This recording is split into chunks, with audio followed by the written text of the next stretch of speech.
Deep Talks, the detox for your mind by Deep Trivedi.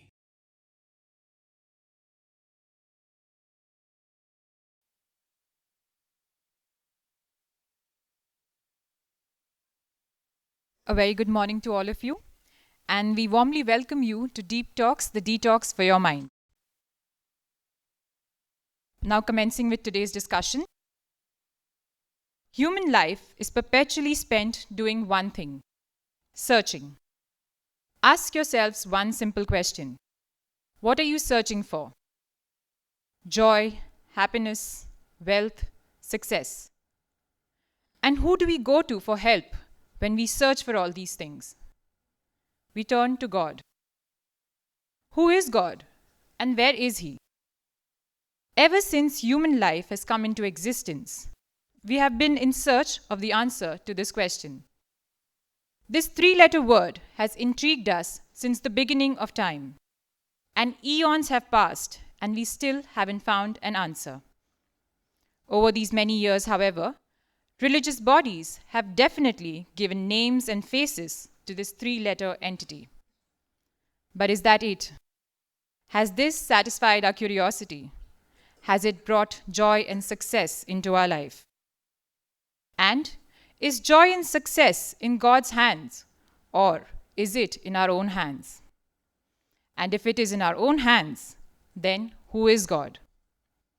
To answer this question, allow me to introduce to you the catalyst of change, the master of great insights, and the expert in human psychology. Ladies and gentlemen, please put your hands together for Mr. Deep Trivedi.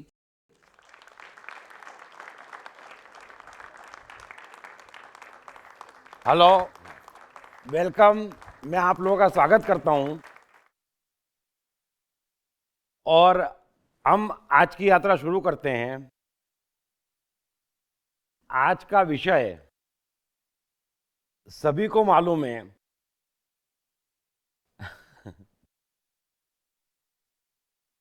कि भगवान बनना चाहते हो तो इंतजार क्यों, आज, अभी और यहीं। अब मुझे नहीं मालूम वास्तव में कितने लोग भगवान बनना चाहते हैं। हाथ ऊपर करें तो मुझे आइडिया लग जाएगा। अच्छा, सभी चाहते हैं, दुनिया का उद्धार हो जाएगा। मैं आज की इस अद्भुत यात्रा की शुरुआत आप लोगों से पूछकर करना चाहता हूं। आप में से कोई बताना चाहे तो बताए कि भगवान है क्या। कोई मुझे जवाब दे, अपने अपने हिसाब से दें, तो मुझे भी थोड़ा आइडिया लगे कि भगवान है क्या। माइक देना किसी को बोलना हो तो प्लीज, या please. Hello, good morning. God is a supreme power हाँ, who can move and who can make a change in the entire world at a glance. Okay. I can say only God is like a petrol. Petrol जो ऊर्जा देती है car को, वैसे भगवान हमें ऊर्जा देती है। एक गाड़ी, डबड़ा गाड़ी भी 20 किलोमीटर पर आवर जाती है। मर्सिडीज है दूसरी 200 किलोमीटर, उसको भी पेट्रोल सेम लगता है। एक का एक्सीडेंट होता है, दूसरे का एक्सीडेंट नहीं होता है। चालक हम हैं, तो भगवान पेट्रोल जैसे हमें ऊर्जा देती है। आप अच्छे मार्ग से जाओ या बुरा मार्ग से, भगवान हमारे साथ है। ऐसा भगवान का मतलब रूप है। गुड। कभी कभी दीप जी ऐसा लगता है कि विश्व में जितने भी मानव है, जितने भी मनुष्य हैं, उनके डाई को देखता हूँ, उनका सिस्टम को देखता हूँ। 2 आँखें हैं, एक कान है, 2 कान है, एक नाक है, सारा सिस्टम एक है। तो सोचता है कि वेस्ट इंडीज या अफ्रीकन या अलग क्यों नहीं बनाया, सबको एक साथ क्यों बनाया। और भगवान को भी कभी कभी तस्वीर में देखता हूँ या सीरियल में या फोटो में देखता हूँ कि उसका भी फेस सेम है। उसको भी 3 आँख तो है ही नहीं। शंकर जी थे, अलग थी। और 2 कान हैं, उनको भी 3 कान तो कहीं देखा नहीं। तो बड़ा ताज्जुब लगता है। दांत को भी ध्यान से देखता हूँ, लगता है 32 ही है उनको। तो ये समझ में नहीं आता है, ये समझ में आ गया कि हर जगह व्याप्त है, हम महसूस नहीं कर पा रहे इसको। Very good.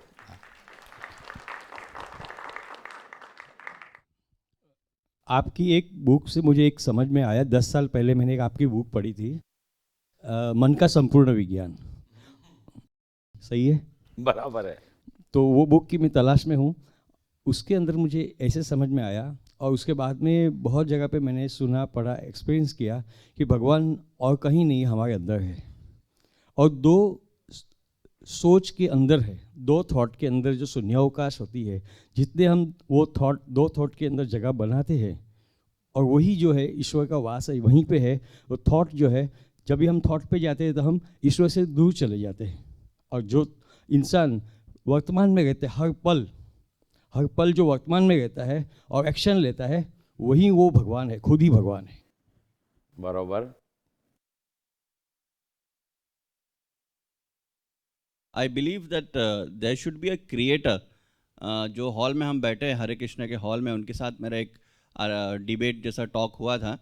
तो they say all the sun, the moon, the planets, जैसे वो भाई ने बताया, the human body, it hasn't come up from nowhere, empty space से नहीं आया। there should be an intelligence that has created all this। जो planets गोल गोल घूम रहे हैं, जो gravitational force, we don't bang, the planets don't bang into each other। I mean it is science, but there should be an intelligence behind the science। मतलब कोई तो एक energy है, कोई तो एक intelligent mind है, we can call it God or anything, energy, जो universal mind, जो बोलना चाहते हैं बोल सकते हैं, but it is obviously there is something that is controlling all these things। कौन रहा है ये? Yeah। खड़े होके बोलो ना प्लीज, कौन है? और हाँ बोलिए, वेरी गुड यार, हाँ बोलिए। So I believe maybe that energy, what we call, maybe that is God or universal mind। And I've read a little bit about Buddhism, which says, I'm sorry, not Buddhism, something of that sort, which says that everything is in you। I agree to that aspect, everything is in us, but then what about the creation? Why does the sun rise up every day? Moonlight, मतलब इसके पीछे भी कोई intelligence रहेगा। So I mean I believe that is God। मैं आपसे एक सवाल पूछना चाहता हूँ। अभी आपने जो कुछ कहा वो आपने कहीं कहीं टुकड़े टुकड़े में पढ़ा है कि आपको ऐसा लगता है? दोनों, मतलब I read it in some books and मुझे भी ऐसा लगता है कि this might be the truth। Very correct, very near. मतलब बहुत समय बाद मैंने कोई बड़ा ही खूबसूरत जवाब सुना। Very good, thank you sir. Very good, very very good. Hello, जो बोले खड़े होके बोले जरा प्लीज। भगवान शून्य में है, चाहे अपन जाए या कोई प्राणी जाए, जिस शून्य में भाव खत्म होके शून्य हो जाता है, कर्म खत्म होके शून्य हो जाता है, उस शून्य की अनुभूति ही भगवान है, ऐसा मैं मानता हूँ। अगेन मैं आपसे भी सवाल पूछना चाहूंगा। एक मिनट, ये आपका कहीं छोटा मोटा अनुभव है या कहीं पड़ा हुआ है? ये आधा अनुभव है, आधा पड़ा हुआ, क्योंकि मेडिटेशन में जब शून्य में जाते हैं, जब विचार खत्म हो जाते हैं, तब जो आनंद प्राप्त होता है, उसी के आधार पर मैं ये बोल रहा हूँ। Very good, please. हाँ बोलिए ना, आप तो सबसे आगे बैठे हुए हैं यार। आप किसी भी व्यक्ति को कोई भी एंगल से हेल्पफुल बन जाते हो, वही समय उस व्यक्ति के लिए आप भगवान हो जाते हो। वो तो बराबर है। और नमस्ते दीपक जी, मैं बचपन से सुनता हूँ लोग भगवान है क्या बोलता है, लेकिन ये हमको ये महसूस सामने ही होता है। अभी मैं खड़ा हूँ, हवा कहाँ से आता है, आग कहाँ से आता है, इसका मतलब कोई अदृश्य शक्ति है ही, और ये शक्ति नहीं तो हमारा इंसान का अस्तित्व ही नहीं होता। अब अचानक अब हवा बंद हो गया, हम तो ठुस हो गया। इसीलिए कोई ताकत छुपे हुए वही भगवान है। जय हो। Sir, my name is Pradeep Kothari, and I think I have not read so many articles on the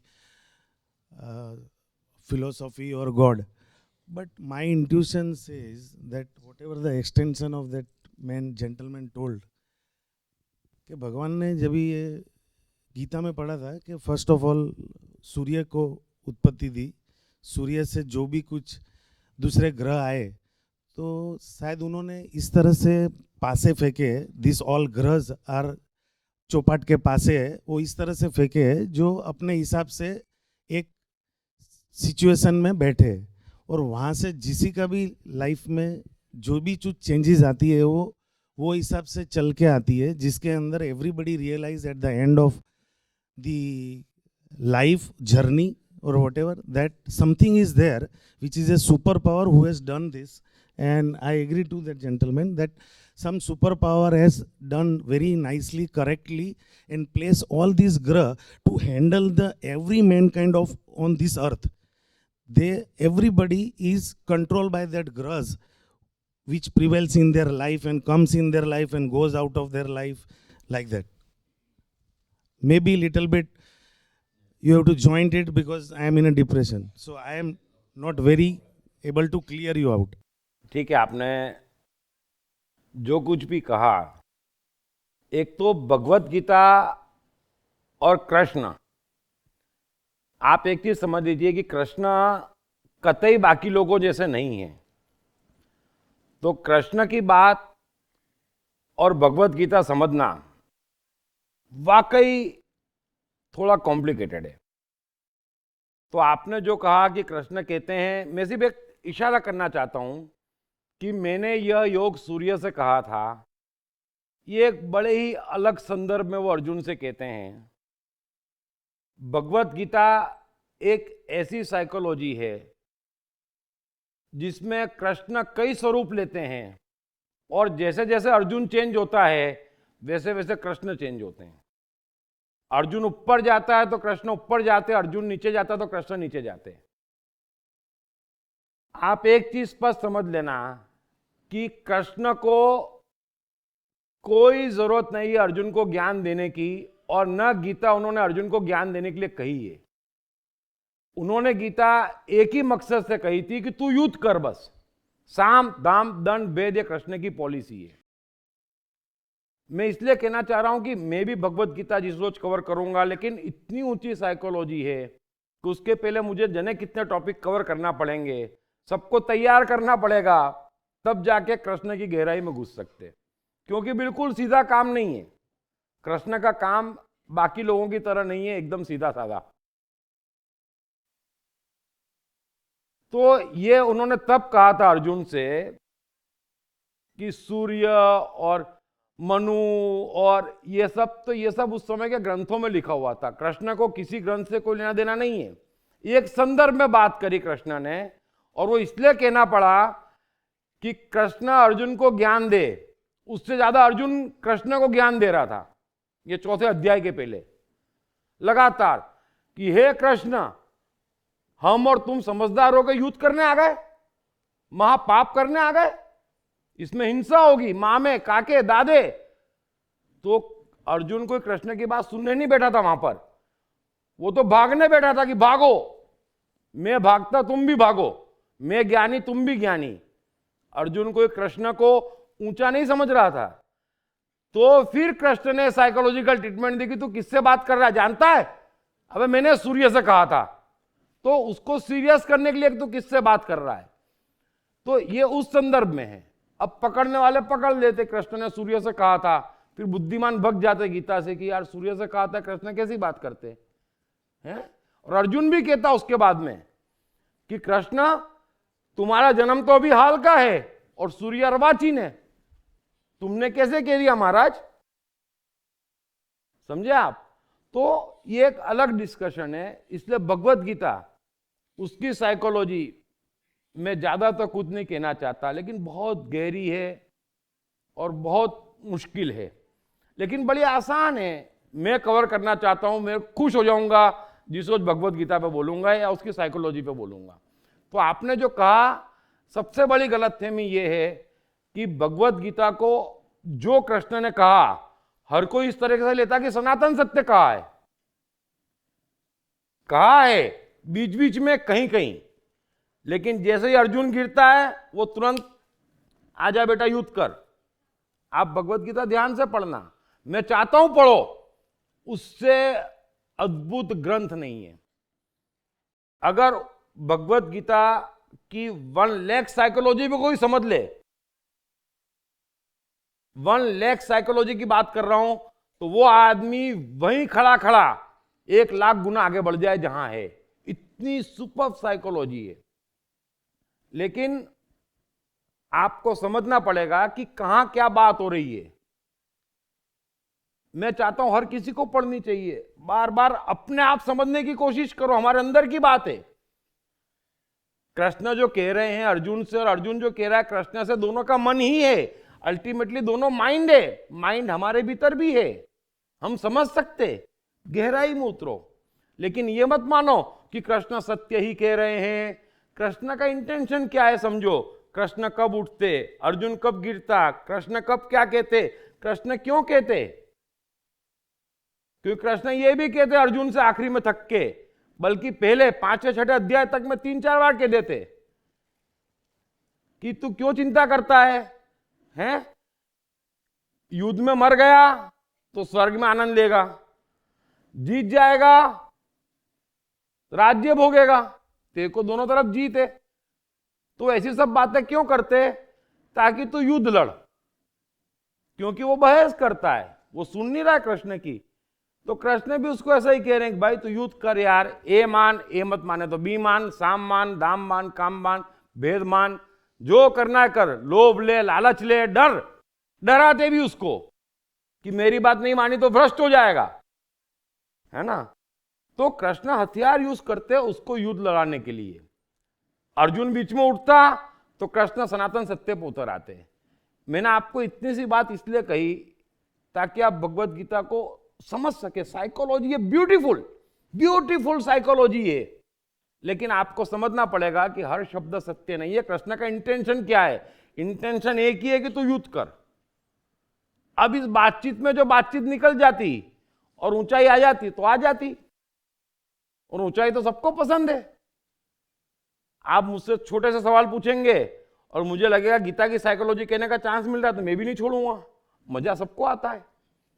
तो मैंने आपको एक छोटा सा गीता खोलने की कोशिश करी। आप पढ़ें, रोज पढ़ें, बार बार पढ़ें, हम समझ सकते, बड़ी आसानी से समझ सकते और समझना चाहिए, क्योंकि मेरा जीवन भगवत गीता ने बनाया है। मतलब कमाल कमाल कमाल है। सो भगवत गीता एक अद्भुत चीज है। कृष्ण एक अद्भुत व्यक्ति हैं। इससे ज्यादा कभी मौका मिलेगा तो कहेंगे। सो मुझे एक बात की खुशी है कि मैं जानता हूं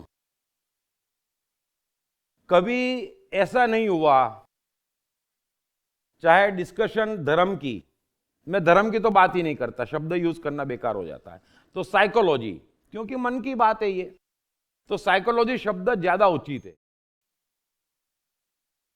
कभी भी साइकोलॉजी की न तो इस ऊंचाई पर चर्चा हुई, न होती, और न साइकोलॉजी के इतने ज्यादा जानकार कभी एकत्रित होते। मुझे मुश्किल लगता है कि मैं किसी टॉपिक पे लेक्चर रिपीट कर पाऊं। तो ये भी हम जो कर रहे हैं रिकॉर्डिंग के अलावा, आप और हम, ये पहला करीब करीब अंतिम मौका है लाइव का। अच्छा माहौल है, अच्छे लोग हैं और हम आनंद ले रहे हैं। मैंने काफी आप लोगों से पूछा, अब मैं अपनी तरफ से आज के विषय पे आता हूं।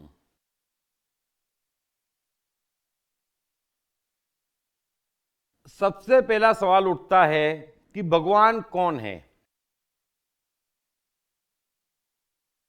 मैं टुकड़े टुकड़े में कई बार अब तक जितने टॉपिक कवर कर चुका हूं, कई बार गहरी साइकोलॉजी की बातें भी कही है, और जिन्होंने ध्यान से सुनी है उन्हें आगे के टॉपिक में कभी कोई दिक्कत नहीं आती। फिर भी हर हमेश मैं कोशिश करता हूं अपनी तरफ से कि कोई पहली बार सुनने आया हो या किसी के हाथ में जीवन में गलती से यही डीवीडी पड़ जाए तो वो भी टॉपिक समझ सके कि हम क्या कहना चाहते, हम किस बात पे चर्चा कर रहे हैं। भगवान कौन है, इसका बड़ा सीधा जवाब है कि भगवान प्रकृति का वो ऑटोमेशन है सर्वहिताय सर्व सुखाय वो ऑटोमेशन है जो नियम पूर्वक चल रहा है और सबको साथ लेकर चल रहा है। छोटे से छोटे कण से लेकर सूर्य, चांद, तारे, पृथ्वी, पेड़ पौधे, जानवर, मनुष्य, सबको साथ लेकर नियम पूर्वक चल रहा है एक ऑटोमेशन। और जब मैं ऑटोमेशन कह रहा हूं तो सीधी बात है, उसे चलाने वाला कोई नहीं है, नियम पूर्वक चल रहा है। मेरा एक एक शब्द आप ध्यान से समझ लेना। नियम पूर्वक चलने वाला सर्वहिताय सर्व सुखाय वो ऑटोमेशन जो सबको छोटे से छोटे कण से लेकर मनुष्य तक, चांद तारों से लेकर शक्कर के दाने तक को साथ में लेकर चल रहा है एक ऑटोमेशन नियम पूर्वक। और यह समझना बड़ा आसान है। थोड़ा सा हम भीतर झांके, थोड़ा सा प्रकृति की तरफ झांकेंगे आप तो बड़े अच्छे से समझ में आ जाएगा कि हां, ऑटोमेशन है सब कुछ। अब चलो मैं मान लेता हूं कि इस ऑटोमेशन का रहस्य समझना अदृश्य है, बड़ा गहरा है, और हमारे पास आंख है, कान है, जबान है, कम्युनिकेशन के इतने साधन हैं कि हमें दृश्य जल्दी समझ में आता।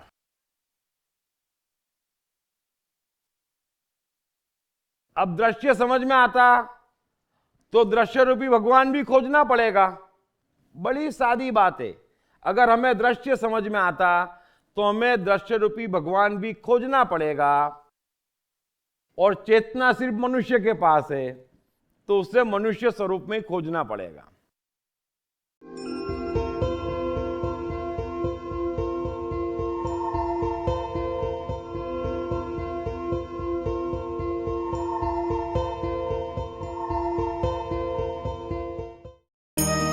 कृष्ण मन और जीवन के मास्टर। कृष्ण एक प्रेमी, एक कलाकार, एक गुरु, एक राजनेता, एक व्यवसायी। कृष्ण शून्य से सृजन करने का एक श्रेष्ठ उदाहरण। कृष्ण जो कठिनतम परिस्थितियों में भी हंसते हुए जीने की कला सिखाते हैं। कृष्ण जिन्होंने जीवन का हर युद्ध जीता। दीप त्रिवेदी द्वारा लिखित किताब मैं कृष्ण हूँ। ये किताब कृष्ण के संपूर्ण जीवन पर रिसर्च करने के बाद कुछ इस साइकोलॉजिकल अंदाज में सिलसिलेवार रूप से लिखी गई है कि जिसे पढ़ते पढ़ते आपका जीवन भी बदलता चला जाएगा। मैं कृष्ण हूँ। ये किताब अंग्रेजी, हिंदी, मराठी तथा गुजराती में एक साथ atmanestore.com साथ ही सभी प्रमुख ई-कॉमर्स साइट्स पर भी उपलब्ध है। तो मनुष्य स्वरूप में अगर हम भगवान खोजते तो उसमें भी कोई बुराई नहीं है, लेकिन कौन है भगवान मनुष्य स्वरूप में? तो बड़े अच्छे से समझ लेना कि मनुष्य स्वरूप में भगवान वो है जिसने मन की वो अंतिम ऊंचाई पाली, जिसने अपने मन की वो अंतिम ऊंचाई पाली जहां से उसके मन के ऑटोमेशन की, प्रकृति के ऑटोमेशन से ट्यूनिंग हो गई। और जिन की हुई, हालांकि जिनकी नहीं हुई वो ज्यादा दावे से कहते मैं भगवान हूं, ये हमारा आज का अनुभव है। लेकिन वास्तव में मन की वो अंतिम ऊंचाई जिन्होंने पाली जहां से उनके ऑटोमेशन की प्रकृति के इस अद्भुत ऑटोमेशन से ट्यूनिंग हो गई, उसको हम भगवान कहते। ये एक सिस्टम बनी सालों पहले, सदियों पहले, हजारों वर्षों पहले। सिस्टम में कोई बुराई नहीं है, लेकिन आप मनुष्य रूपी जिन भगवान की बात करते, ये गलतफहमी निकाल देना कि वो सर्वशक्तिमान है या वो प्रकृति चला रहा है। नहीं, वो सिर्फ इतनी खबर है कि इस मनुष्य के ऑटोमेशन का, इस मनुष्य के मन का प्रकृति के ऑटोमेशन से ट्यूनिंग हो गया, इसने मन की ऑप्टिमम ऊंचाई पाली। अब हम कैसे कहते हैं कि ये डॉक्टर है, ये इंजीनियर है, ये लुहार है, ये राजा है, तो ठीक है, ये भगवान है। एक आइडेंटिटी हो गई कि हाँ भाई देखो, इसके मन की प्रकृति से ट्यूनिंग हो गई। बड़े अच्छे से, बड़ी सरल भाषा में मैं आपको समझा रहा हूं, और मेरी बात में गलतफहमी का चांस नहीं लेता, मैं एकदम स्पष्टता से कहता हूं। सो ये एक व्यवस्था हुई हजारों वर्षों पहले कि भाई जो वो ऊंचाई पाले उसे हम भगवान कहते, और सदियों तक ये व्यवस्था बराबर चलती रही। आप मनुष्य जाति का इतिहास उठा के देखेंगे तो शुरुआत में सिर्फ ऐसी ही व्यवस्था थी भारत में, और साइकोलॉजी का पूरा ज्ञान भी भारत में ही है। और अच्छी बात है, क्योंकि सबसे ज्यादा सम्मान शुरुआत से जहां से हमारे पास इतिहास का ज्ञान है, सबसे ज्यादा सम्मान भगवानों को मिला। न राजा को मिला, न किसी को मिला, न धनपति को मिला, न किसी वीर को मिला, सदियों से। और ये होना भी चाहिए, क्योंकि भगवान उसे कहा जाता जिसकी प्रकृति से ट्यूनिंग हो गई, उस ऑटोमेशन से ट्यूनिंग हो गई, तो वो उस जहां की खबर भी लाता, हमारा जीवन भी सुधारता, हमारे मन की भी खबर देता, जीवन के नियम भी बताता, सुखी भी करता। तो सबसे टॉप पे उन्हें मानना चाहिए हमें। फिर करीबन 10,000 वर्ष पहले, 10 से 11,000 वर्ष पहले भारत में ही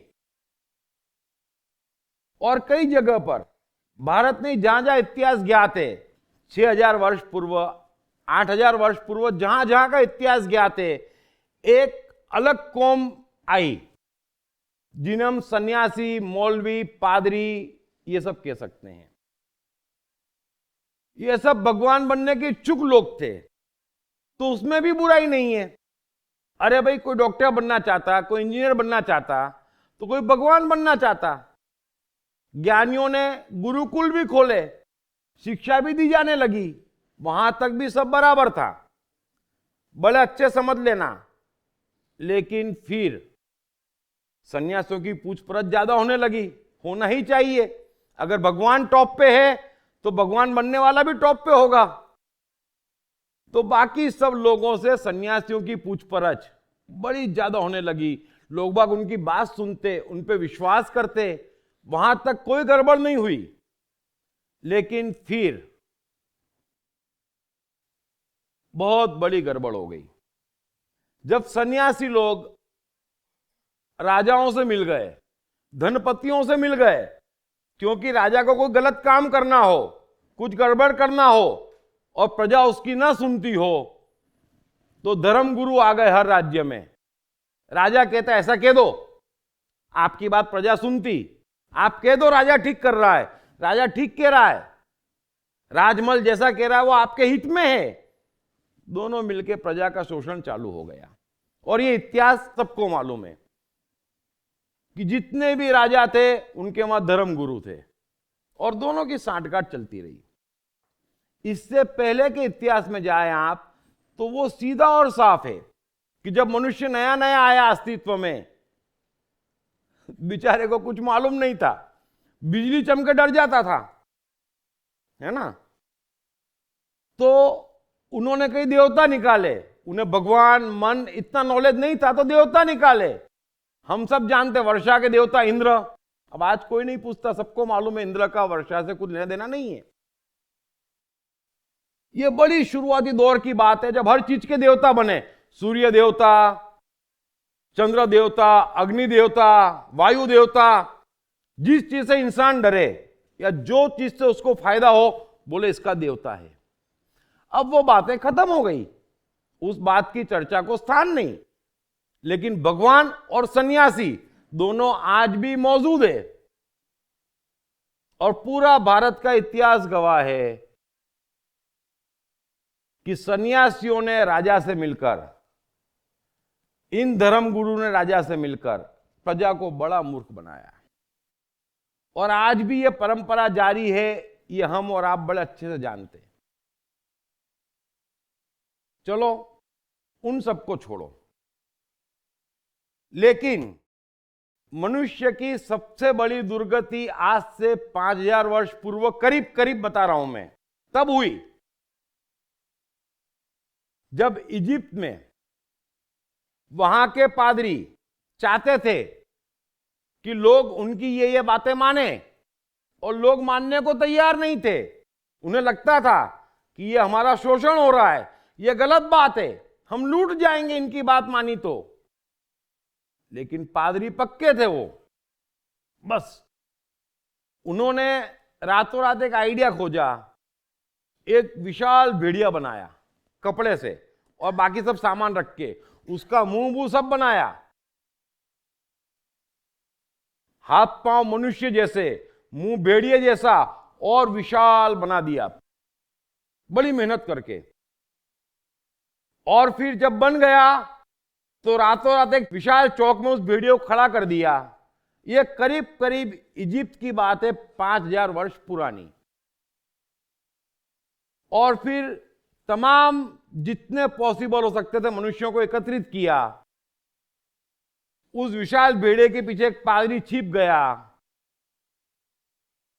और थोड़ी देर बाद नाटक करके भगवान खुद बोलेंगे करके पादरी भेड़िए के पीछे से बोला। अब नादान प्रजा उस समय की चेतना बड़ी कम थी। अगर आप कृष्ण का जीवन ध्यान से पढ़ेंगे, अगर आप गीता ध्यान से पढ़ेंगे, तो आपको समझ में आ जाएगा कि उस समय, उस जमाने में मनुष्य की चेतना इतनी नहीं थी। तो बेचारा इस छोटे से प्रयोग में मनुष्य फंस गया, और पादरियों ने जो बोला पीछे खड़े होके उन्होंने माना भगवान ने कहा, और मानना शुरू कर दिया। बस इसके बाद में सब जगह फिर न भारत अपवाद रहा, न दुनिया का कोई देश अपवाद रहा। सारे भगवानों को इन सब ने मिलकर रोबो बना दिया। मैं आपको इतिहास इसलिए बता रहा हूं कि आपको समझ में आए बड़ी गहराई से। आपको कुछ पढ़ने की जरूरत नहीं, सिवा उसके मैं बता रहा, इतिहास का इतिहास बता रहा आपको। फिर सब जानते हैं कि भगवान बगैर रोबो के होना बंद हो गए।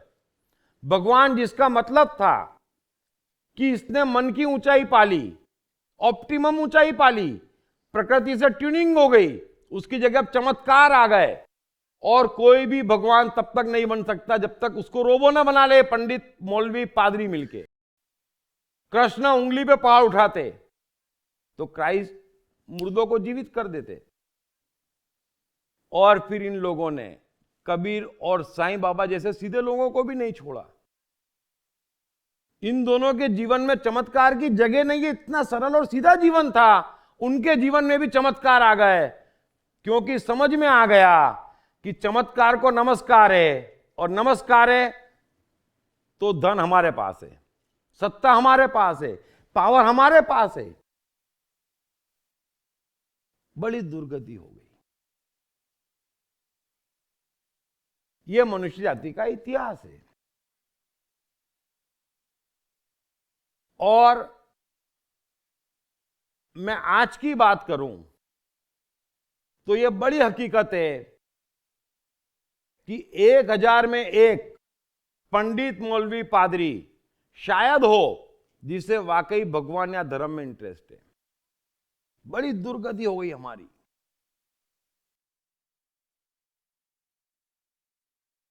मैं आपसे कहता हूं कि आप इस गहरी साइकोलॉजी को समझें। मैं चाहता हूं हर कोई समझे कि भगवान क्या है, ये सन्यासी क्या है, ये पंडित, मौलवी, पादरी क्या है। 1000 में एक जिसे वाकई धर्म में इंटरेस्ट हो, मुश्किल है। फिर भी बिना कुछ किए दुनिया की विशाल सत्ता भी इन लोगों के पास है, और अनगिनत पैसा इन लोगों के पास है। मैं आपसे कहता, मनुष्य ने अपने को बचाने के लिए बड़ी बड़ी क्रांति की है। एक क्रांति और कर ले हमें किसी पंडित मौलवी पादरी की जरूरत नहीं है। सिर्फ जितना धन पड़ा इन लोगों के पास मंदिरों और आश्रमों में, अगर उसको अस्पताल और स्कूल में कन्वर्ट कर दिया जाए, कमाल हो जाए।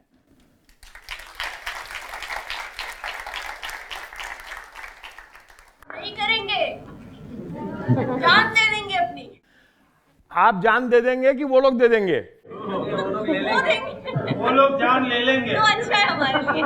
अरे भाई, इन्होंने जितनों की जान ली ना, वो सब शेयर हो गए। अगर मैं आपसे कहता हूं, ये जो करोड़ों लोग बिना कुछ काम किए धन, सत्ता और सम्मान भोग रहे हैं, इनसे कंपलसरी खेती करवा ली जाए तो प्याज 2 रुपए किलो मैं वादा करता हूं आपको देने का।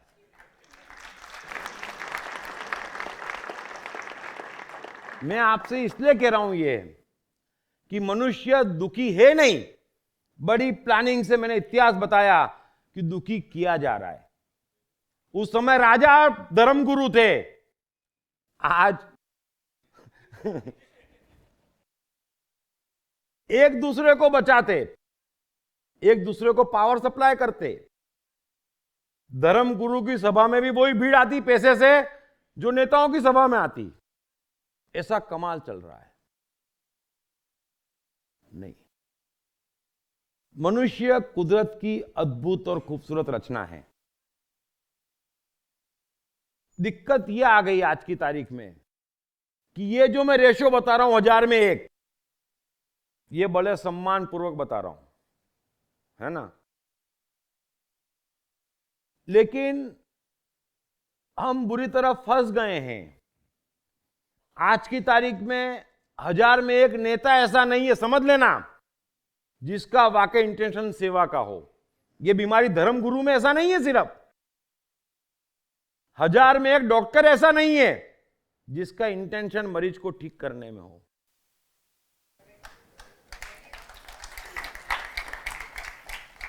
1000 में 1 वकील ऐसा नहीं है जिसका इंटरेस्ट न्याय दिलाने में हो। कहीं कुछ अच्छा नहीं है। लेकिन मैं सबसे पहला हमला धर्मगुरुओं पे करता हूं, धर्म पे करता हूं, क्योंकि वो लीडर हैं। आपको सबसे ज्यादा सम्मान दिया जा रहा, सबसे बड़ी उपाधियां दी जा रही, तो जवाबदारी आपकी है। सब जने मिलकर अपना रेशो सुधारें। जो वाकई संत हैं, जो ज्ञानी हैं, जो अच्छे हैं, उनको कुछ करना चाहिए कि ये जो बेकार के घुस गए उन्हें भगाए। लीडरशिप उनको लेनी पड़ेगी, समझदारी हमको दिखानी पड़ेगी। ये डॉक्टर आपको गैस के मारे दर्द हो रहा है, हार्ट सर्जरी करके भेज देते और ऐसी एक्टिंग करते कि दिलीप कुमार फेल। 2-3 एक्सरे यूं करते, 90% ब्लॉकेज है, इमीडिएट डिसीजन। अब हर कोई जीना चाहता, भैया कर ले, हैं? लूट लेते। ये क्या बना रखी हमने दुनिया। इसलिए मैं बड़ी जवाबदारी से आपको कहता हूं कि व्यवस्था में बुराई नहीं है। जिस मनुष्य ने मन की ऑप्टिमम ऊंचाई पाली, प्रकृति के इस खूबसूरत ऑटोमेशन से जिसकी ट्यूनिंग हो गई, वो भगवान है। बिल्कुल ठीक व्यवस्था है, उसे भी भगवान कहने में कोई बुराई नहीं है। हालांकि वास्तव में भगवान एक ही है। प्रकृति का नियम पूर्वक चल रहा सर्वहिताय सर्व सुखाय ऑटोमेशन। और कुरान का सबसे खूबसूरत स्टेटमेंट है कि कोई खुदा नहीं एक खुदा के सिवा। ब्यूटीफुल स्टेटमेंट है और ये हकीकत भी है। लेकिन चलो वो खुदा दूर पड़ता, और सम्मान देना अच्छी चीज है, लेकिन मैं मना नहीं करता। बुद्ध, कृष्ण, क्राइस्ट, मोहम्मद, कबीर और कितने हैं, और लाखों हैं जिन्होंने मन की ऑप्टिमम ऊंचाई पाई है। सब भगवान है इस परिभाषा में। लेकिन किसी के पास रत्ती भर चमत्कार का कोई पावर नहीं है, न कोई प्रकृति चला रहा, न कोई कुछ परिवर्तन कर सकता। भगवान का अर्थ है वो अपने मालिक हो गए। भगवान का अर्थ है, मनुष्य रूपी भगवान का अर्थ है कि उनका प्रकृति के ऑटोमेशन से ट्यूनिंग हो गया। वो पावर उनमें है। जब इतने गहरे मन में उतरे हैं तो मन की तमाम शक्तियों के मालिक है, ये पावर उनमें है। लेकिन चमत्कार नहीं है, सब कुछ नियमबद्ध है। अब आप थोड़ा सा मनुष्य जाति का इतिहास देखेंगे। मैंने काफी खोजबीन की है और मुझे तो परहेज भी नहीं है किसी धर्म से, तो मैंने किसी को छोड़ा भी नहीं है। सभी प्राचीन से प्राचीन धर्म ग्रंथों को पढ़ा है। कृष्ण पे तो मैं पूरी किताब लिख चुका हूं, उनके पूरे जीवन पे, बर्थ से लेकर मृत्यु तक की एक एक इंस्टेंस उसमें कवर है। कृष्ण का मन कवर है, कृष्ण का जीवन कवर है बड़े अच्छे से। उनके जीवन पे जितनी भी किताबें थी, जितने भी धर्म ग्रंथ थे, सबको टटोल के उम्र के साथ साइकोलॉजिकली पावरफुल तरीके से मैंने वो किताब लिखी है। लेकिन बुद्ध, क्राइस्ट, मोहम्मद, कबीर, मैं सबके जीवन पे संपूर्ण किताब लिखूंगा। सबकी रिसर्च जारी है और सबकी रिसर्च में एक कॉमन है कि शुरुआती दौर में किसी मनुष्य के जीवन में चमत्कार नहीं थे। जो शुरुआती ग्रंथ हैं, समझ लेना, कृष्ण के जीवन पे जो ग्रंथ 5000 वर्ष पूर्व है, उसमें कृष्ण सामान्य व्यक्ति हैं जो लोगों से अलग, पावरफुल और पक्के हैं। बस इतना ही फर्क था। लेकिन कृष्ण कृष्ण है, ये बात भी मैं जानता हूं, बड़े अच्छे से जानता हूं। और मन के एक से एक बादशाह हुए हैं भारत में। धर्म के, साइकोलॉजी के एक से एक बादशाह हुए जिसकी हम कल्पना नहीं कर सकते। उन्होंने कृष्ण के जीवन से पहचान लिया कि ये जो है, ये एकमात्र पूर्ण अवतार है। जो जीवन है, मैंने लिखा, मैं भी जानता, लेकिन दिक्कत होती। और मैं कह रहा हूं आपसे कि कृष्ण मनुष्य जाति के एकमात्र पूर्ण अवतार है। और आगे हो जाए, चेतना भले ही हमारी आगे बढ़ गई, लेकिन कृष्ण की ऊंचाई पाना बड़ा मुश्किल है। लेकिन दुनिया एक ही चश्मे से देखती, सोचती हिंदू घर में पैदा हुआ इसलिए बोल रहा है। भाई मेरा कुछ लेना देना नहीं। कोई सोचे कि इस्कॉन में लेक्चर इसलिए बोल रहा है, तो मैं स्पष्ट कह दूं, मेरा कृष्ण इनके कृष्ण से मेल नहीं खा सकता।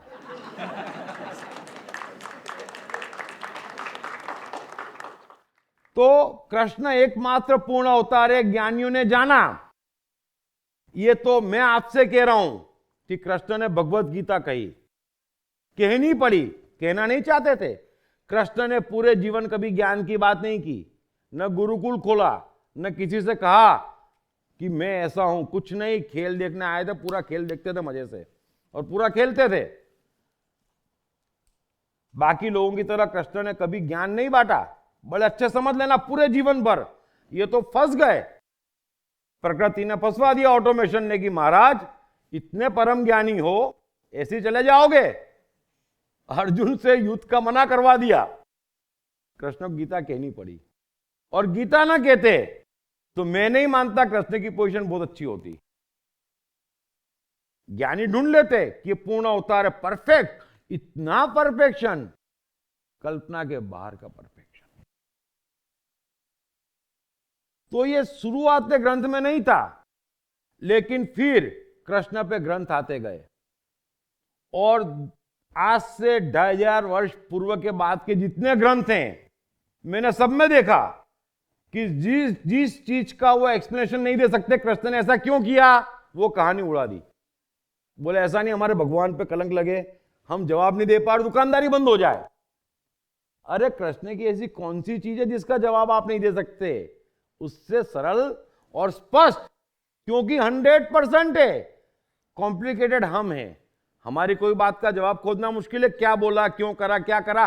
कृष्ण का तो साफ है, सब बातें उड़ा दी। और जो बातें कृष्ण के व्यक्तित्व को मजबूत करे चमत्कार से जोड़ दी। चिंता ही नहीं करी उन लोगों ने कि यार ये साइकोलॉजिकली सेट होता है कि नहीं होता कृष्ण को। अपनी चेतना से, अपनी समझ से जोड़ते गए। और यही हाल सबका है, चाहे बुद्ध हो, चाहे महावीर हो, चाहे कोई भी हो, चाहे क्राइस्ट हो, सबका ये हाल है। मैं आपसे कहता कि आप थोड़ा इतिहास देखें, थोड़ा समझें। अरे इन लोगों के खुद के जीवन सबके कष्टपूर्ण थे, किसी की इनके परिवार से नहीं बनी, अधिकांश के परिवार वाले इनके दुश्मन थे।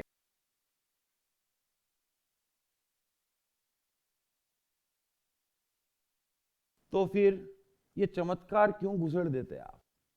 दुकान चलाने के लिए, भ्रमित करने के लिए, डराने के लिए? ये क्या तरीका है? मैं लिख के जाऊंगा, मैं समझा के जाऊंगा कि नहीं भाई, वो महान है, वो भगवान है, वो ज्ञानी है, उन्हें इतना मालूम, इतनी शक्तियों से भरे हैं मन की जिसकी कल्पना नहीं कर सकते, लेकिन वो सब है, चमत्कार नहीं है। लेकिन चलते गए, कंपटीशन चलती रोबो की, तुम्हारा रोबो ये करता, 4 नई कहानी लिखो, मेरा रोबो ये भी करता।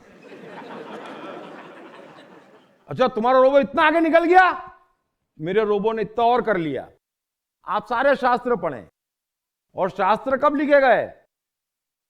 कोई 500 साल बाद किसी के जाने के, कोई 300 साल बाद, कोई 800 साल बाद, और आज तक जारी हैं। अब बंद हुए, 300 साल में शास्त्र आना बंद हुए, वरना शास्त्र ही शास्त्र, जिसकी मर्जी आए लिख लो, जो मर्जी आए लिख लो, और लिखते चले गए।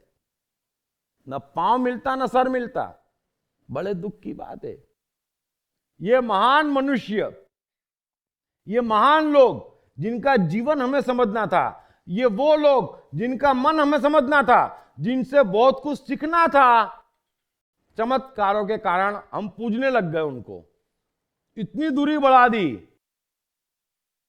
कि अब हम किसी को नहीं जानते, और अपने पे कोई उंगली नहीं उठाता, सब दूसरे पे उठाते।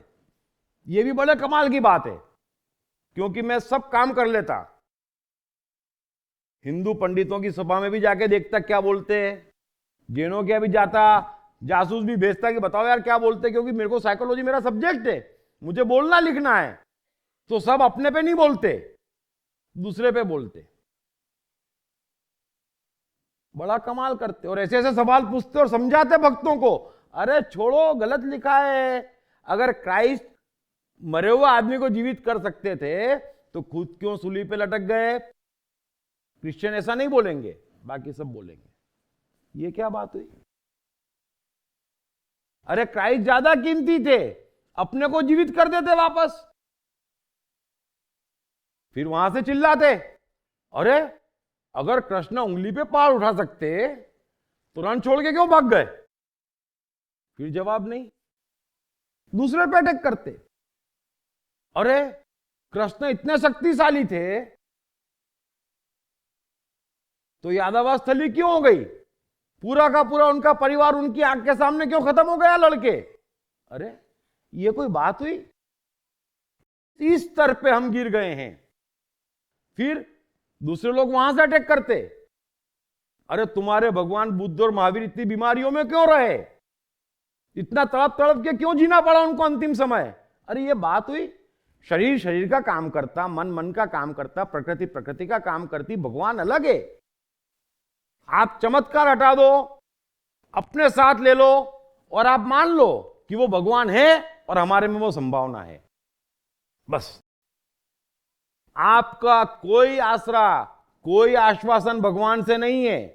कृष्ण गीता में स्पष्ट कहते हैं कि हे अर्जुन, इस संसार रूपी समुद्र से मनुष्य को चाहिए कि वो अपना उद्धार स्वयं करे, क्योंकि यह मनुष्य आप अपना मित्र, आप अपना शत्रु है।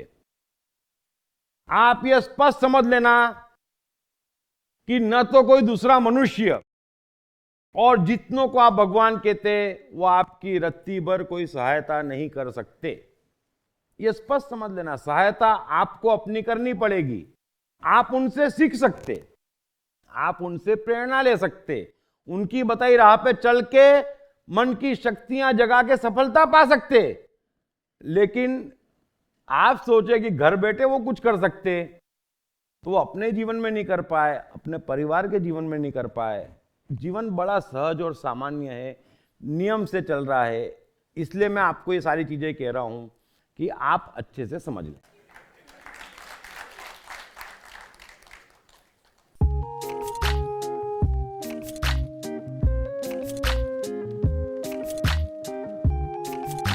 हाय, मेरा नाम शील कुमार अवस्थी है और मैं बैंक में काम करता हूँ as a senior manager. My name is Omkar Kulkarni and I am a engineering student. मेरा नाम जयराम प्रसाद है, मैं सेल्फ एम्प्लॉयड हूँ। मैंने इनकी बुक पढ़ी I am the mind. Sir ने I am the mind book में बहुत क्लियरली मेंशन किया है कि माइंड किस तरीके से वर्क करता है, कैसे प्रॉब्लम्स को क्रिएट करता है और इसका सोल्यूशन क्या है लाइफ में।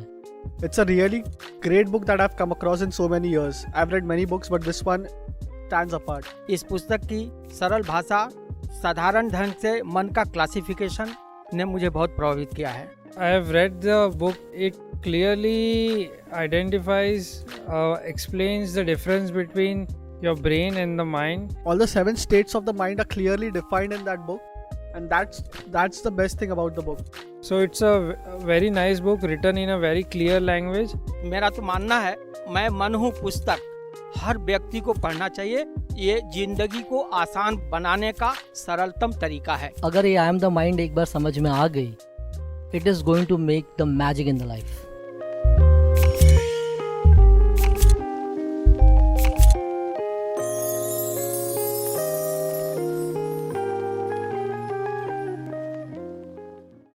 अब एक बड़ी गहरी बात मैं आपसे कह रहा हूं, क्योंकि भगवान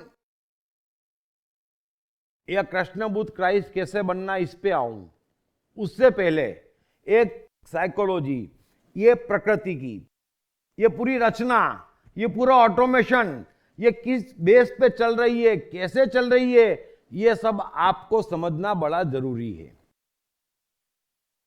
इसलिए बड़े ध्यान से समझना आप। मैं गहरे से गहरी और अंतिम साइकोलॉजी कहता हूं, उससे ऊपर कुछ है ही नहीं। अंतिम नियम की बात करता, बड़ी डिटेल में कहता, ताकि आप समझ जाएं और कचरों से बचें। तो ये पूरा जगत मैंने पहले ही बताया कि सबसे बड़ी शक्ति, इस जगत की सबसे बड़ी शक्ति वो ऑटोमेशन है जो नियम पूर्वक सर्वहिताय सर्व सुखाय चल रहा है, और वो विकास और प्रगति की राह पे लग चुका है। वही उसका काम है।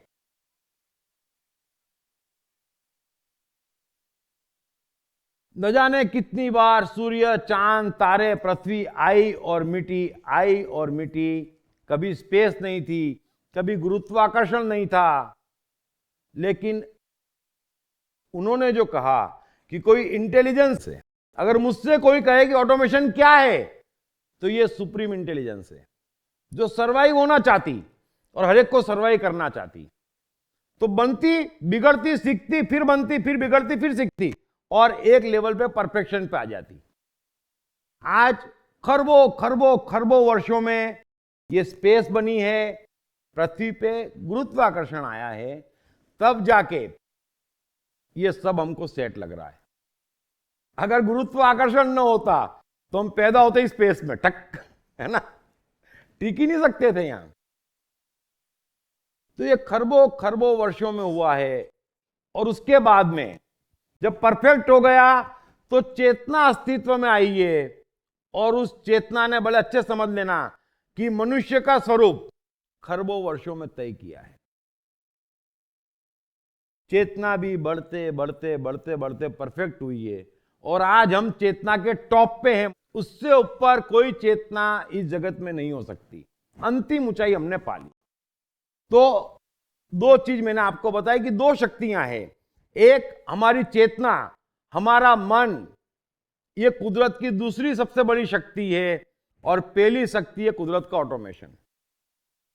अब बड़े गहरे से समझ लेना आप, ये बात आपके ध्यान में आ जाएगी तो आप बहुत बड़ा रहस्य समझ जाएंगे।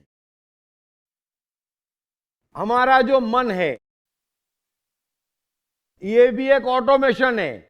रत्ती भर इसमें कोई कुछ भी नहीं कर सकता, ना आप, न प्रकृति, न कोई। आज के बाद आप गौर करना कि हमारा मन क्या है, एक ऑटोमेशन है। लेकिन इंडिविजुअल, सबका अपना इंडिविजुअल ऑटोमेशन है, उसका मन, उसमें वो कुछ भी नहीं कर सकता। ये दूसरी शक्ति है आपकी जो ऑटोमेशन पे है। मन क्या है? जहां पे सारे भाव आते और जाते। बड़े अच्छे समझ लेना, मन क्या है? जहां सारे भाव आ रहे और सारे भाव जा रहे। अब आज के बाद आप देखना कि आपको क्रोध आता है ना, ऑटोमेटिक आता। आपको प्रेम आता, ऑटोमेटिक आता। आपको चिंता पकड़ती, ऑटोमेटिक पकड़ती। आपको फ्रस्ट्रेशन पकड़ता तो ऑटोमेटिक पकड़ता। आनंद, मस्ती, सब ऑटोमेटिक है। आपके मन की प्रोसेस आपके चाहने से नहीं हो रहा। वो आपके चाहने से आपके मन पे कुछ भी असर नहीं हो रहा।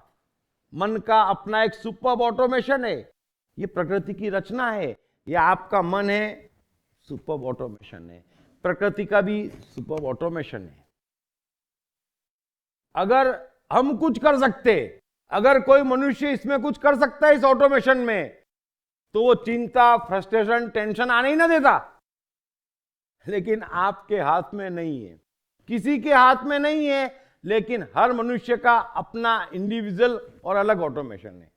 प्रकृति का सबके लिए समान ऑटोमेशन है। ये हर मनुष्य का अपना इंडिविजुअल ऑटोमेशन है। ये दो चीज अच्छे से समझ लेना। अब तीसरी चीज पे आते हैं। ये पूरी की पूरी प्रकृति त्रिगुणी माया, 3 डायमेंशन थ्योरी से चलती है। तो अगर शक्ति है, एक प्रकृति का ऑटोमेशन, एक आपके मन का ऑटोमेशन, तो एक तीसरी शक्ति और है इस संसार में, और वो है बुद्धि और अहंकार की शक्ति, ब्रेन एंड ईगो। अब ब्रेन और ईगो जो है वो ऑटोमेशन नहीं है, वो स्वतंत्र शक्ति है।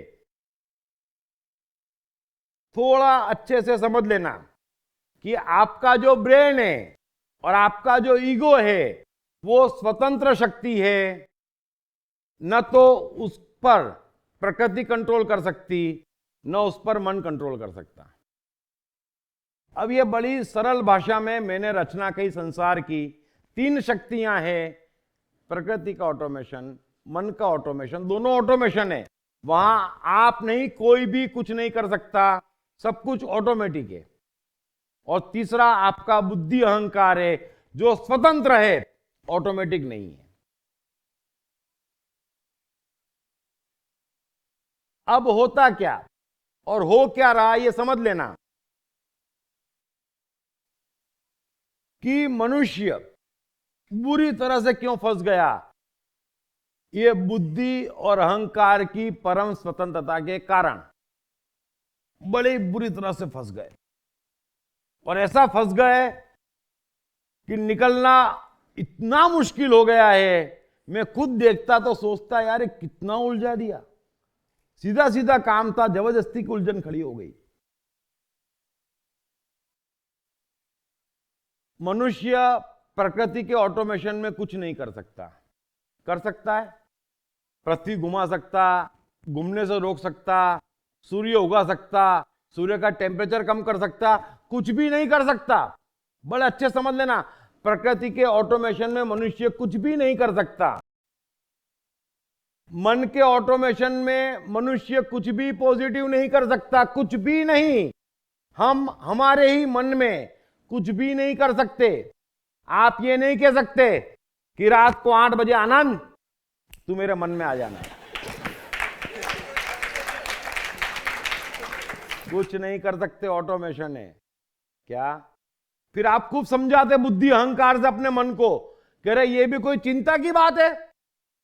मन आपकी सुनता, बात हो न हो चिंता है, आप कुछ नहीं कर पाते।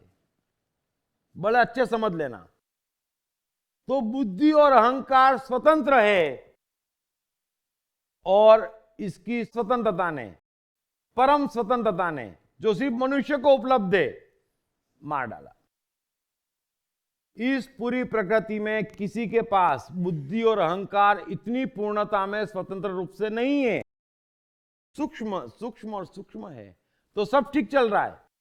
कहीं पूरी प्रकृति में कोई गड़बड़ नहीं है, सारी गड़बड़ मनुष्य में आ गई। बड़े ध्यान से समझ लेना, इस तीसरी शक्ति के कारण, जिसको हम बुद्धि और अहंकार कहते हैं, परम स्वतंत्र। अब ये स्वतंत्रता कर क्या रही? अब आपको समझ में आएगा कि आप कर क्या रहे। मन के ऑटोमेशन में कुछ नहीं कर सकते, पैदा नहीं कर सकते, प्रकृति के ऑटोमेशन में कोई चेंज नहीं कर सकते, लेकिन इस स्वतंत्रता के कारण आप नेगेटिव कर सकते हैं। समझ लेना, मनुष्य स्वतंत्र है बुद्धि अहंकार के तल पे। न प्रकृति न मन का ऑटोमेशन, दुनिया की पूरी ताकत मिलके भी बुद्धि अहंकार के तल पे मनुष्य को क्षण भर के लिए गुलाम नहीं बना सकती। पूर्ण स्वतंत्र है, लेकिन वो स्वतंत्रता लिमिटेड है। पॉजिटिव की नहीं, नेगेटिव की स्वतंत्रता है। अब हम करते क्या? हम प्रकृति से खिलवाड़ करते। चांद तो उगा नहीं सकते, सूर्य से कुछ कर नहीं सकते, हवा पानी पे हमारा जोर नहीं, पृथ्वी पे जोर नहीं, लेकिन प्रकृति से खिलवाड़ करते, नेगेटिव। तो क्या होता? ओजोन की समस्या आती, तापमान बिगड़ जाता है ना, जमीन बिगड़ गई। फिर हम कहते अरे एक जमाने में क्या घी था, क्या साग भाजियां थी, तो आपने छेड़छाड़ कम करी थी, हैं? वो हवा पानी न रहे, और छेड़ो, जो है वो भी चले जाएंगे। तो स्वतंत्रता है, लेकिन नेगेटिव, हम छेड़छाड़ करते। ऐसे ही हर मनुष्य अपने मन के साथ छेड़छाड़ करता। बड़े ध्यान से समझ लेना, आपको सत्ता नहीं है। चिंता, टेंशन, फ्रस्ट्रेशन, आनंद, मस्ती, प्रेम, क्रोध, जो भी आप भाव कहते, ईर्ष्या, सब आते और जाते अपनी मर्जी से, मन का ऑटोमेशन है। लेकिन बुद्धि और अहंकार कहते कि चुप, दबा दे, मत दिखा। ये सत्ता है। पैदा करने की सत्ता नहीं है, लेकिन दबाने की सत्ता है, और बड़ा उपयोग करते हम। बुद्धि अहंकार का हर मनुष्य इतना उपयोग करता कि अपने को बर्बाद कर लिया। हम करते क्या? दिन को रात और रात को दिन तो नहीं कर सकते, लेकिन आजकल के यंगस्टर है ना, दिन भर सोते रात भर जागते, ये कर सकते। हम क्रोध, चिंता, टेंशन, प्रेम पैदा तो नहीं कर सकते, लेकिन बुद्धि अहंकार के बल पे जो है उसे छिपा सकते, और जो नहीं है उसे दिखा सकते। बस इतना ही हम कर सकते। तो ये थोड़ा सा आप समझ जाएंगे तो आज का टॉपिक समझने में बड़ी आसानी होगी कि 3 शक्ति के केंद्र है मनुष्य के लिए।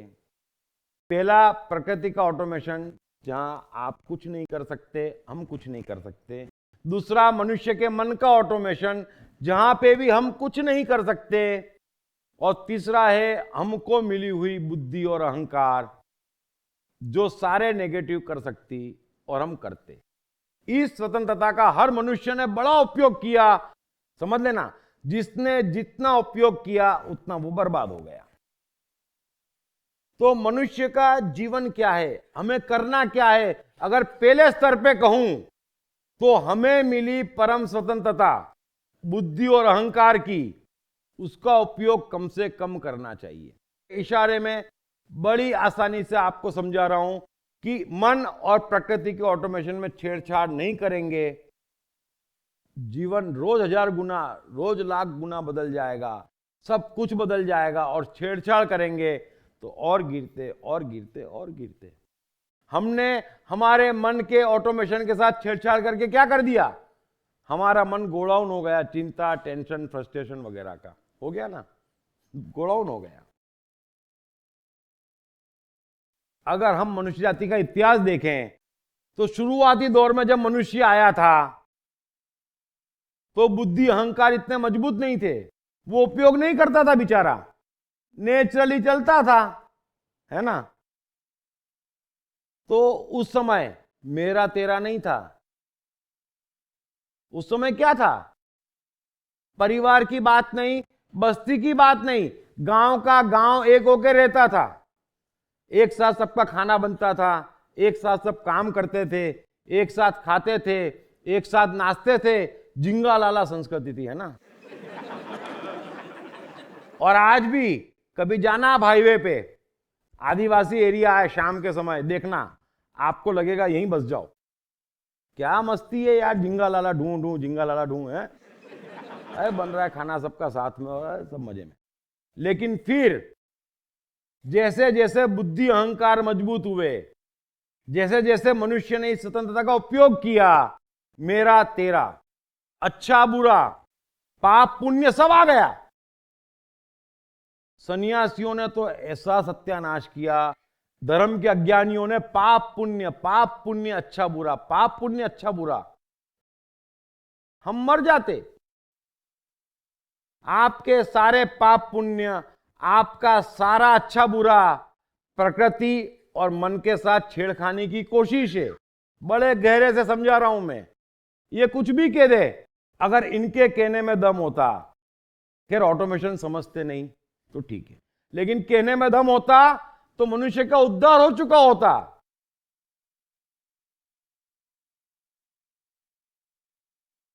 तो मेहरबानी करके मन के ऑटोमेशन के साथ और प्रकृति के ऑटोमेशन के साथ जो जितनी कम छेड़छाड़ करेगा, उसका जीवन उतना सुखी और सफल हो जाएगा। बुद्धि अहंकार दिए। आप एक चीज समझें कि घर में कोई तलवार रख जाए बाहर से आके, तो क्या उसका उपयोग करना जरूरी है? तो हमको ऑटोमेशन से मिली है तलवार, उपयोग कम से कम करो, आप सुखी रहेंगे। बाकी दोनों ऑटोमेशन बड़े ब्यूटीफुल है, उसमें चिंता का कोई कारण नहीं है। मुझे उम्मीद है कि अब तक मैंने जो बात कही वो करीब करीब आप समझ गए होंगे। और इसके पहले कि मैं आगे बढ़ूं, अगर इस बात में किसी को कोई कंफ्यूजन है तो मैं आपके सवाल लेता हूं, क्योंकि यहां कंफ्यूजन तो आगे कंफ्यूजन। प्लीज। सर, जैसे लास्ट लेक्चर में आपने कहा था कि क्रोध जो है वो खुद से नहीं आता, सामने से कोई आपको कुछ करता है तो आता है। एक थोड़ा सा कंटिन्यू करता हूँ। दूसरा, आप कह रहे हैं कि जो प्रकृति का एक अपना ऑटोमेशन है और दूसरा एक मन का अपना ऑटोमेशन है।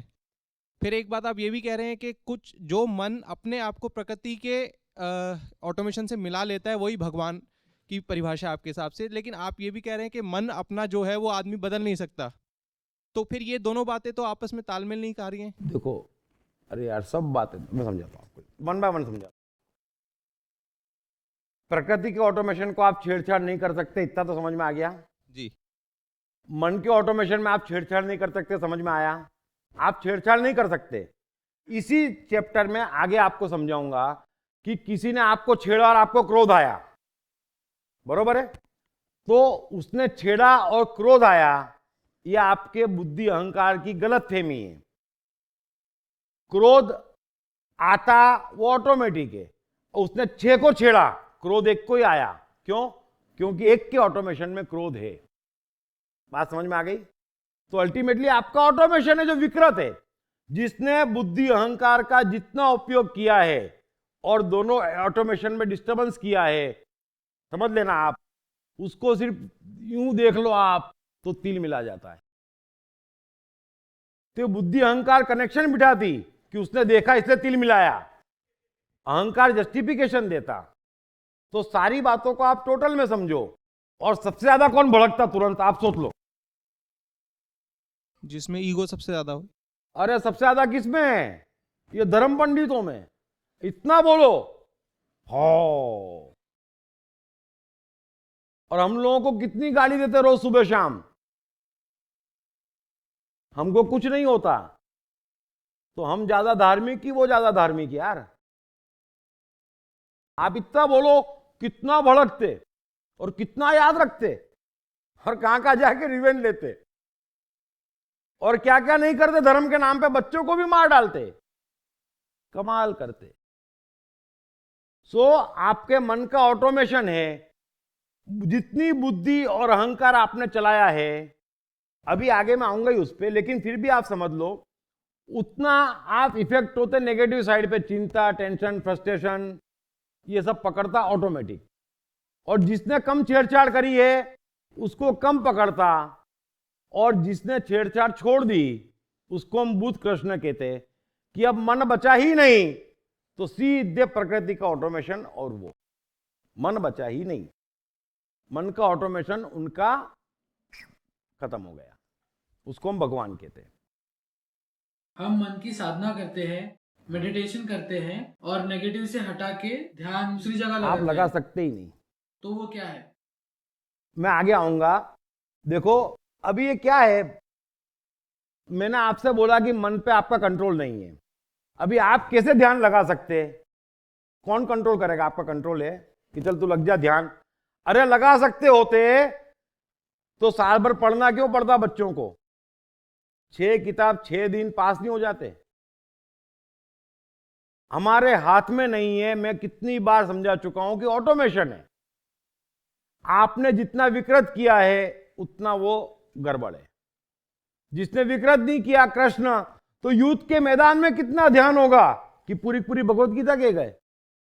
ध्यान की अंतिम ऊंचाई कि युद्ध के मैदान में, और वो भी क्षण भर पहले उनको नहीं मालूम कि अर्जुन सवाल पूछेगा। क्यों? क्योंकि मन बुद्धि है ही नहीं, अहंकार नहीं। सीधे प्रकृति जब चाहे तब आ जाती कृष्ण के पास, साक्षात प्रकट हो जाती है। मुझे ऐसा लगता है कि आपकी बातों से कि मन कब होता है, जब आदमी सोच में आता है। जब वो वर्तमान में होता है तो वो सोच में नहीं होता है। जब वो वर्तमान में आता है तो भूतकाल और भविष्य में आता ही नहीं है, तब वो आत्मा पूर्ण रूप से वर्तमान में होता है। ये तो सीधी बात है। तो मतलब वर्तमान ओमनी प्रेजेंट, वो तो बराबर है। God omni present, right. Present में भगवान पूरी तरह से मौजूद है, भूतकाल भविष्य दौड़ा रहे। तो जो इंसान इतनी कोशिश करता है कि मुझे वर्तमान में ही रहना है, तो मन का प्रकट होता ही नहीं है। मन का प्रकट होता है जब इंसान सोचता है, आगे या पीछे जाता है। ये मुझे समझ में आया। ये सही है? बिल्कुल सही है, लेकिन ये बड़ा गहरा है। मैं आपको समझा रहा हूं। अभी थोड़ा मुझे और आगे बढ़ने दो, मैं समझूं कि आप लोग क्या समझ रहे हैं, कहाँ गलत फहमी हो रही है, वो दूर करूं तो मैं आगे बढ़ूं। इसलिए मैं आपसे ये पूछा मैंने, लेकिन आपको समझ में आ गया जो ऑटोमेशन का था, है ना? कोई क्लियर कर लेना, क्योंकि अच्छा टॉपिक है। अगर आप समझ जाएंगे तो आज अभी और यही चमत्कार हो जाएगा जैसे जैसे हम आगे बढ़ेंगे। सर हाँ। तो मन के ऑटोमेशन से मुझे भय, क्रोध या ईर्ष्या आ रही है, तो मुझे उसका कोई उपाय नहीं करना है, उसको ऑटोमेशन में आने ही देना है। आप कर क्या सकते? कर कुछ नहीं सकते आप। मैं नेक्स्ट टॉपिक में कवर कर रहा हूं, आगे बढ़ ही रहे हम इसमें, लेकिन आप कर कुछ नहीं सकते। आप समझ लीजिए एक चीज कि मन का ऑटोमेशन और प्रकृति का ऑटोमेशन शेयर है। मैं कितनी बार समझाता। अब हम सवाल कैसे पूछते? जंगल में शेर मिल गया तो मैं क्या करूं? आप कुछ कर ही नहीं सकते, वही तो समझा रहा हूं। बस जो करना है शेयर करेगा। वैसे ही मैं कह रहा हूं, ये दो ऑटोमेशन को करने दो जो करना है। कोई अपने को गुस्सा दिलाता है तो हमको बुद्धि का उपयोग करके गुस्से को काबू में रखना चाहिए। रख ही नहीं सकते आप। तो सबको गुस्सा होना चाहिए? मत हो, आपके हाथ में हो तो मत हो। मैंने क्या समझाया? मुझे क्रोध आया, मैं क्या करता? आपका बुद्धि अहंकार क्या कहता? क्रोध अच्छा नहीं है, चुप। तो आप चुप हो जाते। आप दबा देते ना तो क्या होता, आप आधा पौन घंटा चुप रहते, फिर जैसे अकेले में मिलते ना तो जितना क्रोध था ना उसका 100 गुना हो जाता, और जिसके खिलाफ दबाया है ना उसको तो 30-40 बार तो आप मार ही डालते। सर मन के ऑटोमेशन के लिए कुछ मेडिटेशन का कोई मैं कंट्रीब्यूशन नेक्स्ट में आ रहा हूं, मैंने आपको समझाया। देखो मेडिटेशन 3-4 बार आया ना तो मुझे याद दिला देना, मैं भूल भी जाऊं तो मेडिटेशन पे 2 मिनट बोलूंगा मैं, हालांकि ऊंची साइकोलॉजी, लेकिन आप कर नहीं सकते। जो ये कह रहा है कि आप ध्यान करो या मैं ध्यान करता, वो झूठ बोलता है, मैं दावे से कहता हूं। सर आपने बोला कि पाप पुण्य नहीं होता है करके, तो मैं ये पूछना चाहता था कि अगर कोई व्यक्ति किसी को कष्ट पहुंचाता है या हानि पहुंचाता है तो वो दुष्कर्म करके कहा जाता है, तो ये कर्म अरे यार आप पहली बार आए हैं क्या? Second time. अब कल लास्ट टाइम बात किए थे, कर्म की बात किए थे और अकर्म की बात किए थे, तो मैं सोचा था। देखो यार ऐसा है, मैं नेक्स्ट में आ ही रहा हूँ, मैं नेक्स्ट में, आप मेरे सवाल इसलिए पूछ रहा हूँ कि मैं आगे कवर करूँ तो क्या क्या लेते हुए चलूँ, मैं इसलिए आपसे पूछा बीच में गाड़ी रोक के। और कुछ?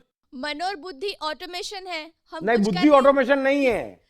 अगर ये विकृत है और हम उसमें कुछ करेंगे भी नहीं, सोचेंगे नहीं, तो ऑलरेडी और भी विकृति पैदा होगी ना। नहीं होता ऐसा, मैं आगे आ रहा हूं, नहीं होता। बुद्धि स्वतंत्र है। मैं आपको क्या कह रहा हूं कि बुद्धि का हम उपयोग करते ये दोनों ऑटोमेशन को दबाने में, जबकि बुद्धि का उपयोग क्या है?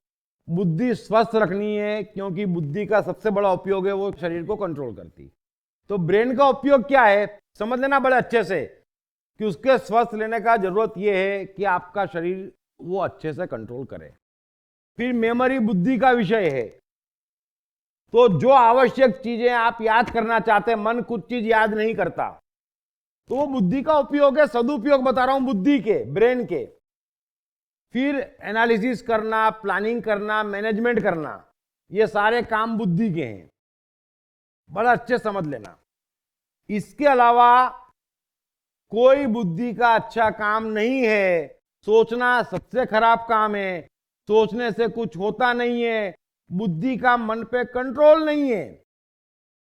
6 जन्म देता हूं, आप बैठ जाओ कमरे में और रोज सोचो। ये ध्यान वाले ऐसा ही करते, आंख बंद कर लेते, प्रभु प्रभु प्रभु प्रभु, आपको लगता अंदर मन पे कोई कंट्रोल नहीं है, झूठ बोलते। तो बुद्धि क्या करती? बुद्धि दबा देती। अभी बुद्धि विचारों का जगत है, ऑटोमेटिक नहीं है, तो आप सोच सकते कि मैं आज के बाद क्रोध नहीं करूंगा। उससे क्या होगा? आप 6 साल एक कमरे में बैठे, जिसको आप ध्यान कहते ना वो यही है, मैं क्रोध नहीं करूंगा, मैं क्रोध नहीं करूंगा, मैं 6 साल बाद आप निकलेंगे ना तो रावण हो जाएंगे। बुद्धि का असर ही नहीं है। हम सारी अच्छी चीजें बुद्धि से सोचते, समझ लेना, और हम सोचते कि हम ठीक आदमी हैं। देखो हम ये पढ़ते, हम किसी को कष्ट पहुंचाना नहीं चाहते, अरे तुम न हो तो आधे कष्ट धरती की यूं कम हो जाए। क्या बातें करते बुद्धि से? तो हम सोचते सब अच्छा अच्छा, लेकिन बुद्धि कर कुछ नहीं सकती, करता मन है तो होता सब बुरा बुरा। मैं आपको ये समझा रहा हूं, इसलिए ये कोशिश ही मत करो। अगले चैप्टर में मैं आऊंगा, लेकिन भगवत गीता खोलूंगा ना या लाओ त्सु, सब समझ जाओगे, एक प्रश्न नहीं बचेगा। अभी कंफ्यूज क्यों होते? समझना, मन की गहराई नहीं मालूम, बुद्धि का उपयोग नहीं मालूम, अहंकार कहाँ क्या है नहीं मालूम, तकलीफ है। लेकिन कोई मेजर तकलीफ नहीं है, हम बैठ के खूब बात करेंगे प्रेम से, आपकी तकलीफ भी कम करेंगे, और हम सब मिलके कोशिश करेंगे संसार की तकलीफ भी कम करें, है ना। हेलो, हाँ सर, कोई स्टूडेंट आपका ये सुन लेवे और कहे कि मुझे पढ़ाई करने में मन नहीं है, मैं फेल हो रहा हूँ, वो तो ऑटोमेशन है। वो आदमी एडिसन आइंस्टाइन जल्दी बन जाएगा। और दूसरा सवाल, और हम कहते हैं, आप एक काम करो, हम करते क्या है मैं आपको बता रहा हूं। हम इतने बुद्धिमान लोग हैं कि जो 500 सफल लोग हैं ना, सभी फील्ड के, 50 धर्म के, 50 वैज्ञानिक, 50 कवि, 50 संगीतकार, 50 साहित्यकार, 50 बिजनेसमैन, आप उठा के बायोग्राफी पढ़ते नहीं तो आपको सब समझ में आ जाएगा। आपके 99% सवाल तो यहीं खत्म हो जाएंगे। कि वो कैसे थे, जैसे मैं कह रहा हूं वैसे थे, उसके बगैर सफलता नहीं मिलती। लेकिन हमको क्या सफल बनना है, पढ़ना उनको नहीं है, और पढ़ उनको लेते मास्टर ये जिनकी पीएचडी है असफल करने में। सर जहाँ तक सफलता और बड़े उद्योगपतियों की बात है, तो हम हमेशा कहते हैं वो व्यक्ति कितना विजनरी था, इतना उसमें विजन था तब वो आगे बढ़ पाया। तो देखो आप, मैं क्या कह रहा हूं, ये अनुभव की बात है। प्रॉब्लम क्या है कि आप अनुभव करना नहीं चाहते, आप भीतर जाकेंगे तो सब समझ में आ जाएगा। लेकिन ये एक दिन का काम नहीं है। आप जो सवाल पूछ रहे हैं ऑटोमेशन का, ये सब बातें मैं नेक्स्ट टॉपिक में कवर करने की कोशिश करता हूं जितना ज्यादा हो सके। लेकिन अभी मैं थोड़ा सा आगे बढ़ाता हूं गाड़ी, कि मैं उम्मीद करता हूं कि आपको तीन चीज, एक तो भगवान की हिस्ट्री, भगवान किसको कहते हैं, भगवान क्या है, हमेशा के लिए ध्यान रख लेना कि कोई खुदा नहीं, एक खुदा के सिवा। ये ऑटोमेशन के सब्जेक्ट में एक छोटा सा कंफ्यूजन हो गया है। क्या हो गया? अरे बाप रे बाप। अभी जैसे आप कह रहे हैं ये गुस्सा ऑटोमेशन है, तो उसकी सजा हमको क्यों मिलती है? एक को बजा दिया फिर वो सामने बजाने आ जाते हैं, लोचा हो जाता है। आ रहा हूं मैं, नेक्स्ट में आ रहा हूं। मैंने सवाल इसलिए लिए कि मुझे क्या क्या कवर करना है, उसी मैंने सवाल लिया आपसे। तो आप समझ लो तीन चार चीजें, कि कोई खुदा नहीं, एक खुदा के सिवा। आपको यह मानना पड़ेगा और यह समझना पड़ेगा कि प्रकृति का जो सुप्रीम ऑटोमेशन है वो ही एक खुदा है। अब जो मनुष्य रूपी भगवान कहते हैं वो है जिनके बुद्धि अहंकार बिल्कुल भी डिस्टर्ब नहीं करते किसी चीज को, शून्य कर लिया, और मन का ऑटोमेशन भी शून्य कर लिया, तो सीधे प्रकृति के ऑटोमेशन से ट्यूनिंग हो गई। उसको हम मनुष्य रूपी भगवान कहते हैं। लेकिन वो भी पूरी तरह से बंधे हुए प्रकृति के ऑटोमेशन से है। सिर्फ सत्ता इतनी कि तमाम शक्तियों के मालिक, कुछ उनका रत्ती भर मन से नहीं बिगड़ सकता, क्योंकि मन है ही नहीं। इसलिए हमको कोई घूरता तो नाराज हो जाते। बुद्ध को, महावीर को, क्राइस्ट को, सोक्रेटिस को, मीरा को सता के थक गए। कोई पल भर को दुखी नहीं कर सकता, कोई नाराज नहीं कर सकता, क्योंकि मन ही नहीं है। बस ये फर्क है। तीसरी बात मैंने कही कि दो परम सत्ता ऑटोमेशन पे है, पूरी तरह से ऑटोमेशन पे है। आप मन के साथ कुछ भी नहीं कर सकते, आप प्रकृति के ऑटोमेशन के साथ कुछ भी नहीं कर सकते। बुद्धि अहंकार से आप जो भी छेड़छाड़ करते वो नेगेटिव साइड कर सकते, पॉजिटिव की आपको सत्ता नहीं है। तो हमें चाहिए था कि हम बुद्धि अहंकार का कम से कम उपयोग करें, इतना मैंने आपसे कहा। तो जितना बुद्धि अहंकार इंटरफियर करता है उस हिसाब से आपका मन का ऑटोमेशन बना हुआ है। बस जिसका जो ऑटोमेशन है अगर बहुत खराब है तो समझ जाना उसका बुद्धि अहंकार बार बार डिस्टर्ब कर रहा है ऑटोमेशन को। जिसका कम खराब है वो कम डिस्टर्ब कर रहा है, और जिसका रत्ती भर खराब नहीं है उसको हम भगवान कहते हैं, क्योंकि बुद्धि अहंकार रत्ती भर ऑटोमेशन में डिस्टर्ब नहीं कर रहा है।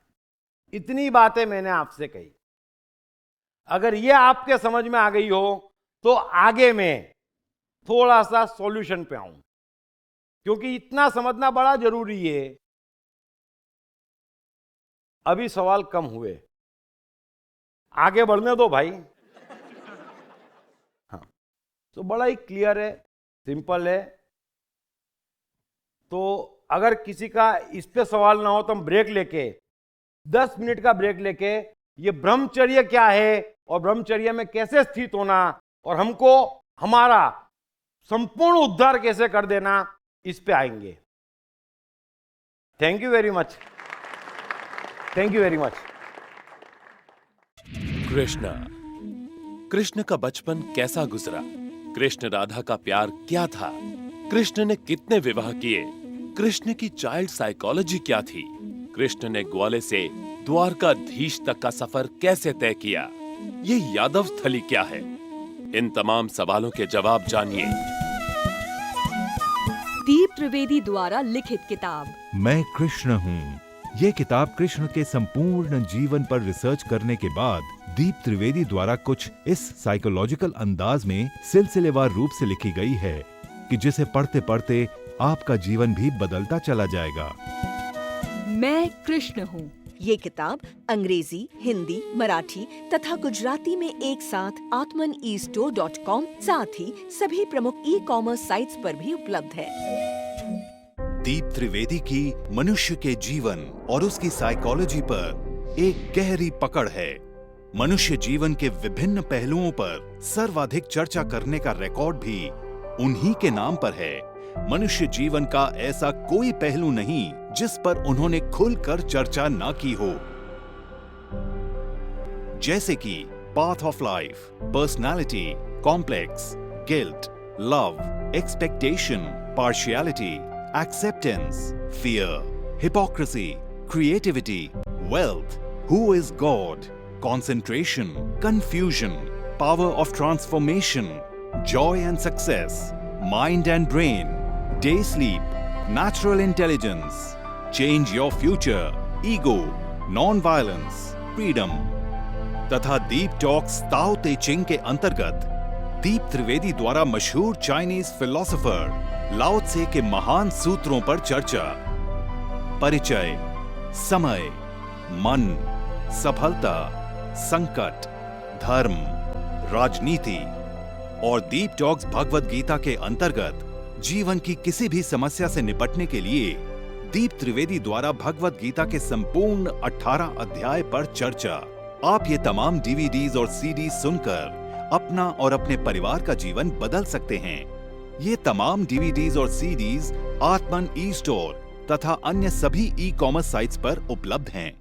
जब भी कोई बच्चा पैदा होता, माता पिता बड़ी उम्मीद लगाते। ये जरूर एडिसन बनेगा, ये जरूर स्टीव जॉब्स बनेगा, ये जरूर सफल होगा। परंतु होता ऐसा कुछ नहीं। अधिकांश जीवन की चक्की में पिसकर रह जाते हैं। क्यों? सिर्फ गलत शिक्षा तथा गलत परवरिश के कारण, साइकोलॉजिकल अज्ञान के कारण। अतः बच्चों की साइकोलॉजी समझने हेतु एवं उनकी क्षमता निखारने हेतु आज ही खरीदें श्री दीप त्रिवेदी द्वारा लिखित किताब मैं मन हूँ। ये किताब atmanestore.com पर उपलब्ध है। सुनिए श्रीमद् भगवद गीता, कृष्ण और अर्जुन का अद्भुत संवाद, संपूर्ण 18 अध्याय।